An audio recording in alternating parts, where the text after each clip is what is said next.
Welcome to the Research at Citi podcast. I'm Lucy Baldwin, Global Head of Research at Citi. In each podcast episode, we bring you our thought-leading views and analysis across asset classes, sectors and economies from around the globe. Now, let me hand you over to our host today. Hi, everyone, and thanks for joining. I'm Rowe. I'm the U.S. Regional Director of Research here at Citi. And my guest today is Tony Yuen, who is the head of energy strategy on our commodities team. And the subject we're going to be talking about is something that I'm very, very intrigued by, which is power grids are extremely important, as you might imagine, as we move ahead and expand the digital economy. Tony, thanks for being with us today. You just published one of our must-see publications on the overall power grid. Let's start off with, why is this so important? Why do we need to focus on the power grid at this moment? Sure, thanks. So it was fun working with the team on this analysis on the power grid. And many of us always know that the power grid is kind of important, but you also take it for granted. Electricity just shows up when we flip on the switch and our phones just charge. In fact, sometimes we might think that the distribution charges on our electricity bill are too high. So what's going on? Well, the power grid is literally the backbone of modern society. So the grid could also be the ultimate bottleneck. Why is that? Well, many of us live in and around cities, but power plants are far away. So we need power lines to take the power supply to where demand is. But we also don't want to see power lines in our backyard. So if power lines and demand growth were stagnant, then the grid won't be as much of a problem other than just replacing old lines with new ones. But there are, you can argue, once in 100-year supply and demand shocks happening all at once that will require more power lines to be built. And these shocks are big and structural in nature. So first, power demand will be quite strong in the future, driven by data centers, AI, artificial intelligence, the rise of electric vehicles, EVs, and increasing electrification of our economy. For example, Sam Altman of OpenAI and a number of tech executives have said that compute and energy are the bottlenecks in the future to AI deployment. Cars also haven't really changed over the last 100 years since the Model T came to market, but suddenly electric vehicles have disrupted the transportation sector in size. So the growth of EVs might slow, but EVs are not going away. And second, more power supply will become from renewables. Energy transition is happening, but renewables are typically far away from data centers and cities or demand centers, or where most people live. And the footprints of renewables is also large, multiple times that are fossil fuel power plants, that the energy transition process is really looking to replace. So if we need big space, renewables have to be far away. Even though renewables growth have been going on for over the last decade and before, they are getting larger in the overall generation mix, that the power system is having more issues integrating. So we need more power lines to bring supply to demand. But there are problems to building and expanding transmission and distribution grid.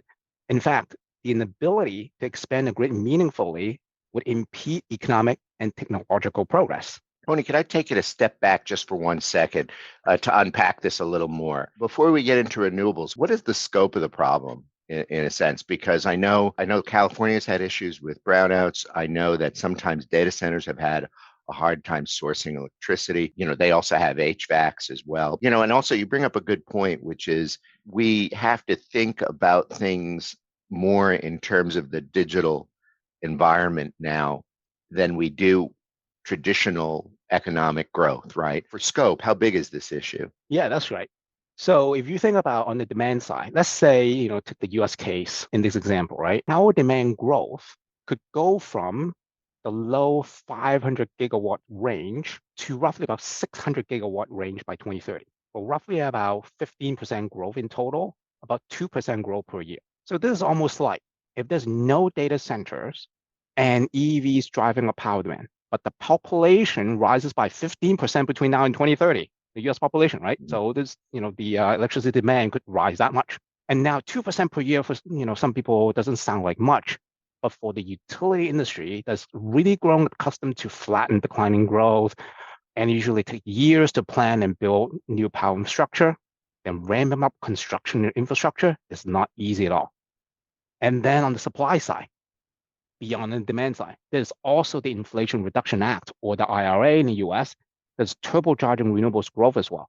Now, granted, the cost of solar and wind have gone down quite a bit and making them attractive. So it's not just regulatory side, but really the cost of solar and wind have gone down quite a bit. And if you just move beyond the US as well, geographically, globally, if you look at advanced economy, right, they have to get used to rebuilding, expanding energy infrastructure.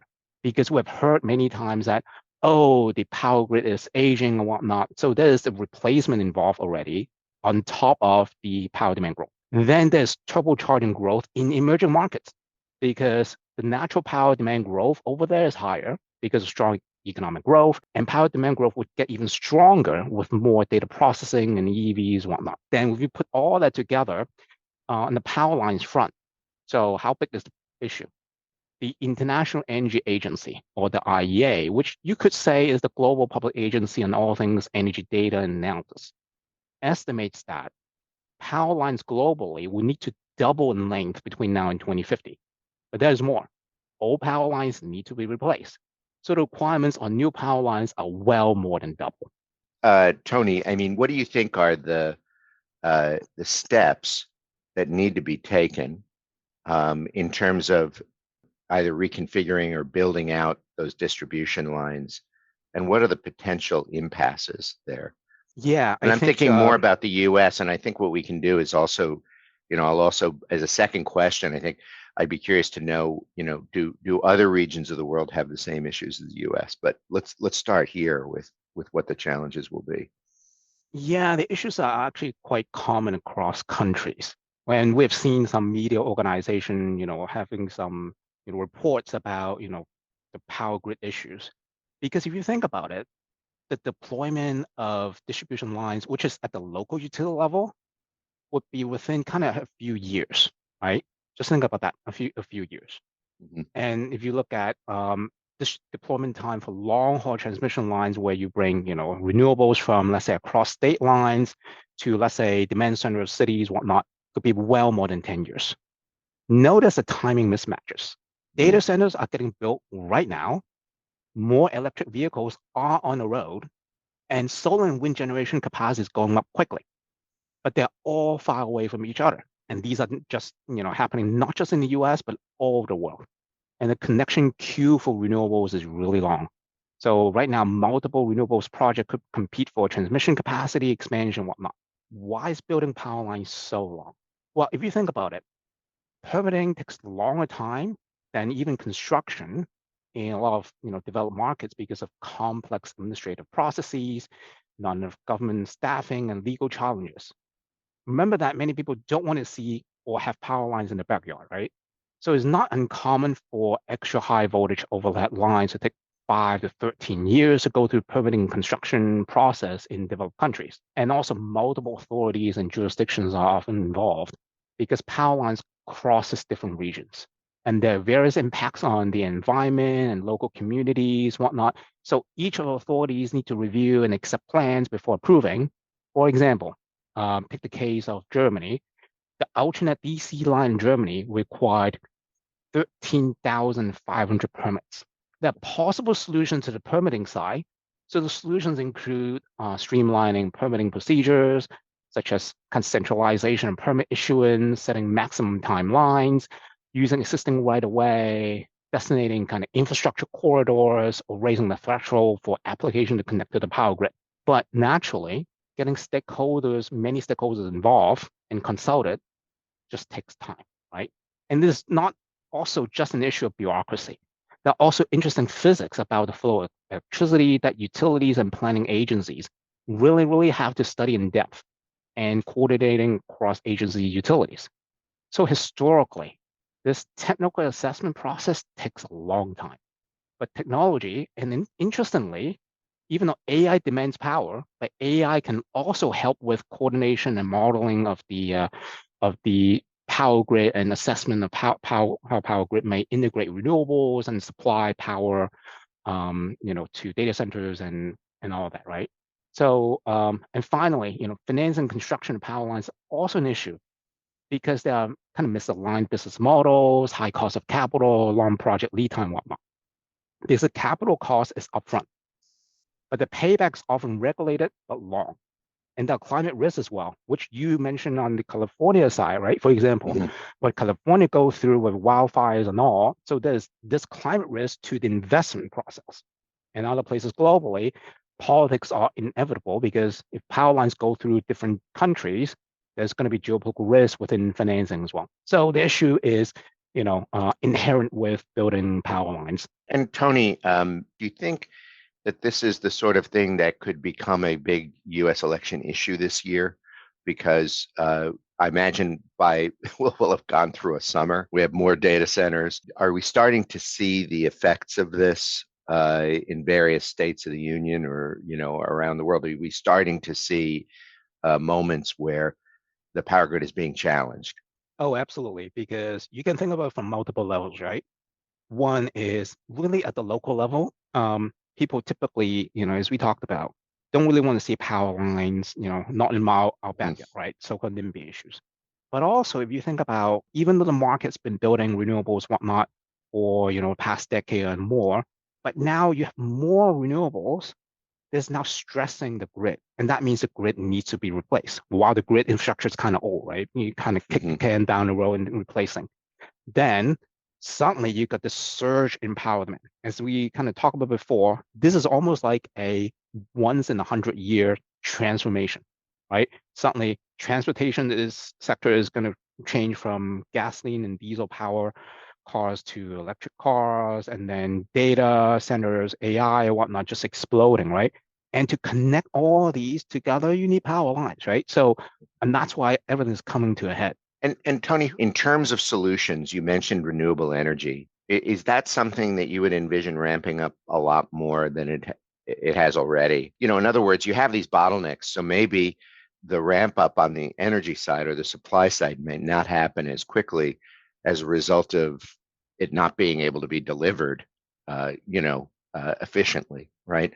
So you could have all the power in the world, but not be able to deliver it. Maybe that's kind of the cart before the horse or whatever. But how do you see this playing out? And who do you think, in a way, who do you think are the winners and the losers here as we go forward? Yeah, you're absolutely right. Because the cost of renewables definitely have come down. And so there's many, renewables projects getting put up, right? But you've got this bottleneck, right? It's not just the permitting regulatory process, but itself assessing the power grid, how you integrate all these things is, naturally takes time. So that's why we just really step back to really think more about strategically about the power grid, which is not just about building up power lines and putting in batteries, even though both are still important. And one key aspect about this report is really examining the kind of hardware and software solutions just beyond building power grid, because we know there are obstacles and whatnot, right? So the opportunities include much greater use of long duration energy storage. So the acronym will be like LDES, and there's wider application of kind of demand response, which more software solutions can actually help on the how demand picks up or ramp down, and then how you integrate decentralized energy systems. And people talk about microgrids and whatnot, and flexible generation. There's also adopting kind of automation and artificial intelligence, and AI could be transformational, not just on the demand side of energy, right? Using a lot more power demand, but really in forecasting weather, predicting renewable energy generation, optimize how the grid would be, operated, not only kind of long-term planning, but real-time operation. And it is where, we're really glad that the US government's National Renewable Energy Laboratory of the Department of Energy, which has done extensive analysis on the subject, is, apply the framework also in, our work right here, that really puts some structure around how we categorize these, solutions. Was there anything in the last bill that helped power grid? I think you alluded to it a little bit, but I'd be curious to know. And do you think that there's a political solution either through a infrastructure bill or something along those lines? Yeah, absolutely. So the Department of Energy certainly is empowered to do much more coordination around building power lines and whatnot. And there are, certain segments within the bill that encourages these alternative solutions. But then I think part of it is you still need further development and further, legislative, encouragement in building these things, right? Because, for example, there are several aspects beyond just building power lines, right? We kind of, touch on some of that. There are four of them, right? System operations, having more flexible supply, greater use of demand response, and more in extensive use of energy storage. And some of the regulators actually talked about it just makes sense to make some of these improvements. But sometimes incentives is not really there for some of the incumbents to make those improvements, right? So for example, let's say we talk about system operation aspect. On the hardware side, there's something called the dynamic line rating, which means that, for example, the power lines have certain capacity to transmit electricity, but right now, the capacity is considered fixed. But if you put in sensors and then put in, other kind of modeling and whatnot, you can actually see that power lines would have different capacity, under different weather conditions and electricity transport conditions, right? But then if you think about incumbent, they might actually want to build more power lines, right? Because of cost of service, how they are compensated and whatnot, right? On the return, cost of return and, whatnot, right? And so that's why the incentive issues. I think these are, step-by-step process going forward and further regulatory improvements to encourage more of these steps to be and improvements to be taken. Now, I could probably talk about this all day, Tony, but let me ask you just a last couple of questions here. One is, are there challenges to totally consolidating the grid, right? Because there are separate, I guess, utilities within the US. And also, does nuclear play a role here? I know there's a revival in a sense on nuclear power. Does that play a role? Sure, yeah. So historically, the grid is somewhat more fragmented. And that's why the industry and regulatory body recognize the need to really integrate certain aspect of the grid. And there are also political issues, why certain grids are not part of the broader grid. So there are something called the Reliability Council. Let's say there's in the Mid-Atlantic one Reliability Council, then in the Midwest, different ones, and then the Southeast, whatnot, right? Really is try to coordinate these things. But then because of the interesting physics about electricity transmission, so sometimes integrating that involves substantial modeling. And that is going back to, why, planning new power lines takes a long time. But the new modeling technique, AI, for example, in building a so-called digital twin of the power grid can help to understand and model the power grid much more. So hopefully there will be further advances over there. But there's also a frequency aspect, as in power, you have the 50 hertz frequency, 60 hertz frequency, or different frequency, rate and whatnot.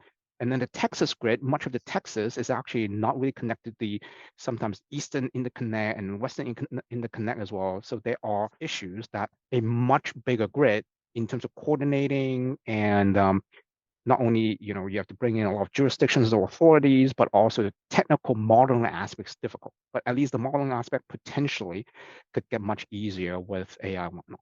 And you bring up a really good point about nuclear.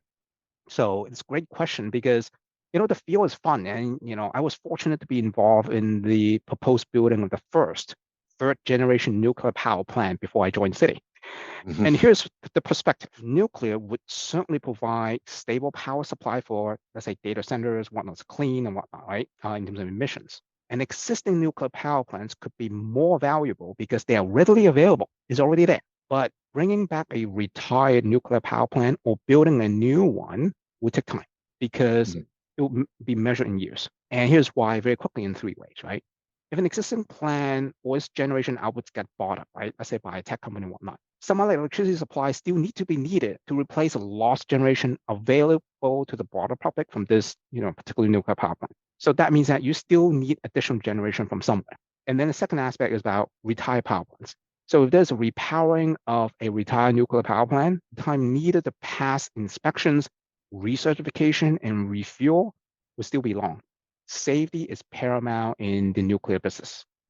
And finally, if you build a new plant, if one is needed, it would take years because of the time for permitting construction. Again, Getting safety and environmental approvals, in addition to having enough qualified professionals equipment, will really take time. Many developed countries, including the US, have not built nuclear power plants in scale for a long time. So a lot of the professionals have since retired after the building boom slowed and then stopped some 40 years ago. So nuclear, long term, could be great, but short term, it probably will take some work to get it to help. Well, Tony, I want to thank you for all of your insight and thought leadership on this. We do have that must-see publication that will be published publicly as well as institutionally. So look for that for more detail on this subject. I have to say that you can hear the challenges from what you've been saying, and I could see that this is not a short-term solution to this power grid issue. So we may expect to see other challenges along the way. But I did hear you on long-duration battery storage. I heard you on software and AI. Perhaps those are some more immediate solutions. And then organizing the grid, I think you're going to need to have government support on this as well. But thank you so much for your comments today, and and thanks everyone for participating on the podcast today. Thanks very much. Thanks for joining today's episode of Research at Citi. We at Citi Research provide the highest quality products, services and content covering all major asset classes and economies around the world.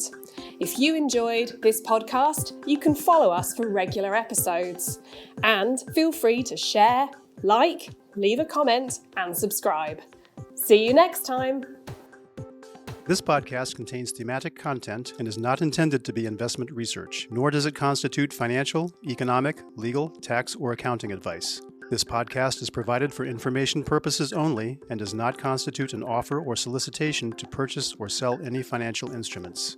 The contents of this podcast are not based on your individual circumstances and should not be relied upon as an assessment of suitability for you of a particular product, security, or transaction.